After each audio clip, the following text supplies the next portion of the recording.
C'est sans doute l'une des dernières fois que Michou s'occupe de son café, situé juste en face du stade d'Anderlecht.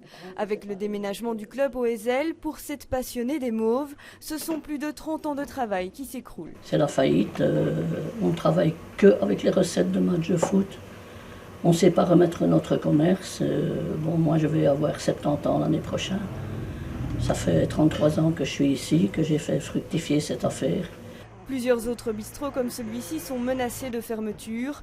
Un drame pour ces commerces, alors qu'au contraire, la fin des rencontres dans le stade est un soulagement pour la plupart des riverains. Pour les gens comme moi qui habitent ici, le soir ça me déconcentre, on n'arrive pas à dormir, on entend des hurlements, puis il y a des saletés par terre aussi chaque fois on devrait renettoyer. Voilà, tout ce genre de choses. Mais c'est une très bonne nouvelle. Les riverains vont enfin pouvoir vivre à leur rythme et non plus au rythme du football. Et d'autre part, au niveau du comité, nous pensons que ça va être un plus parce qu'on va pouvoir réaffecter cette zone à des activités qui sont réellement des activités publiques pour tout le monde. Des activités qui sont encore à déterminer et qui devront être approuvées par le Sporting d'Anderlecht, propriétaire du stade jusqu'en 2050.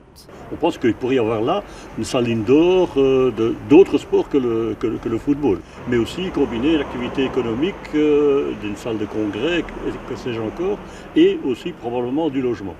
Pas de quoi sauver les bistrots destinés aux supporters du club. Pour les commerçants, ce volet du quartier est désormais bien fermé.